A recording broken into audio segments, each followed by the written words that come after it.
Sponsored by Matex Heating, Cooling, and Plumbing. Winds tonight have still been quite gusty. Look at this 21-mile-an-hour wind gust in Decatur, 18 in Danville, 22 Watsika.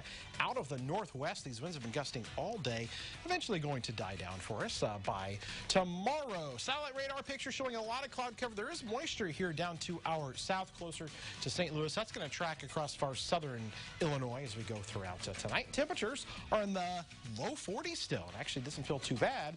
We're going to see temperatures probably close to that for a high tomorrow, believe it or not. So for the kids at the bus stop in the morning, out the door, 32. We'll give that a B for the grade. And how about a B plus? Improvement there to near 40 on the way home. All right, snow. It's in the forecast for the weekend. We'll talk more about it coming up. WCIA 3 News starts right now. Now on WCIA 3 News. Firefighters had more than flames to deal with tonight in this town. Why police had to be called to this house fire. If your Amtrak train's been delayed before, you're not alone. Now the state is trying to make sure they stay on time. Good girl. That's a good girl. And her story had a gruesome beginning, but now it has a happier ending. We begin tonight with breaking news. Crews were called to a house fire, but they found more than that. Firefighters found an armed man inside of the home that was on fire in Milford in Iroquois County. WCIA 3's Jennifer Jensen is live at the scene. So Jennifer, was anyone hurt in this situation? Jessica, the fire chief says nobody was shot, but the armed man inside that house was taken out by sheriff's deputies and taken to the hospital for safety. The fire marshal is here now investigating after this scary situation unfolded here earlier tonight. When firefighters got here, flames were showing from the upstairs window of the house. While in the process of attempting to put that fire out, the firefighters tried to go inside and found a man with a gun inside his bedroom. They cleared out of the house and called the sheriff's department to respond.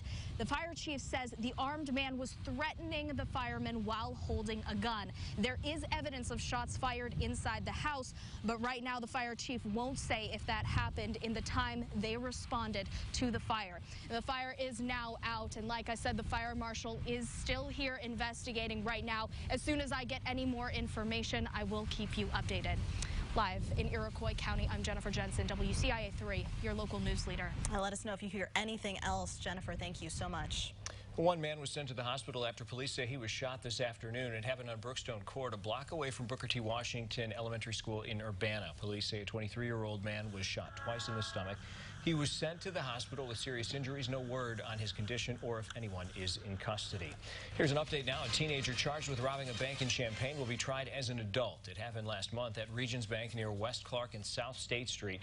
18-year-old Dakir Pickens and his 16-year-old brother Dasheen Pickens were arrested. In court today, a detective testified Dakir demanded money, pistol-whipped an employee, and fired a gun while Dasheen stood guard.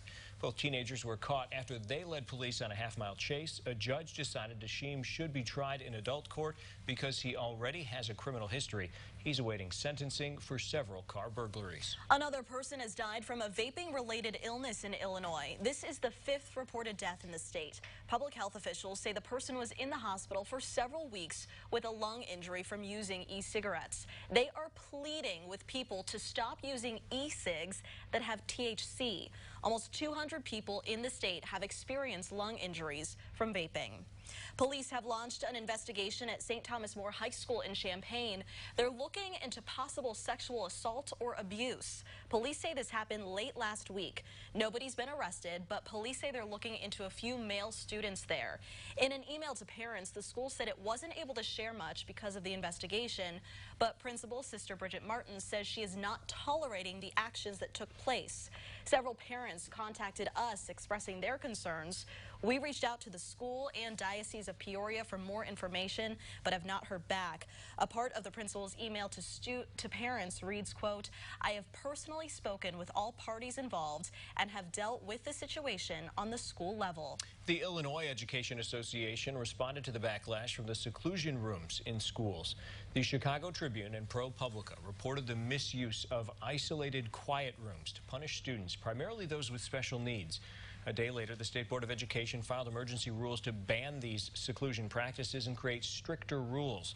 The IEA president supported the board's decision to ban the rooms, saying, quote, "Seclusion takes safety out of the mix and adds fear and torment."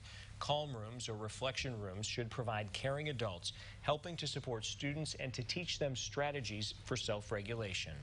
District and union leaders in Decatur walked out of a mediation session without a tentative agreement, but they plan to meet again. The TAs went on strike for 3 days last month. During the strike, special education classes were canceled. The State Board of Education said that's against federal law. When TAs went back to school, they realized their benefits were not working. They filed new unfair labor practice charges. 3 days after that, their benefits were restored. The union also filed charges accusing the district of bargaining in bad faith.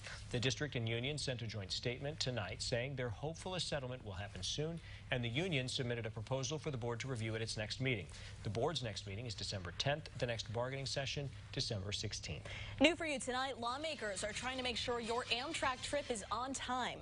Railroads are required by law to provide preference to passenger rail operations. A bill filed in D.C. allows Amtrak to sue freight railroads if they don't do that.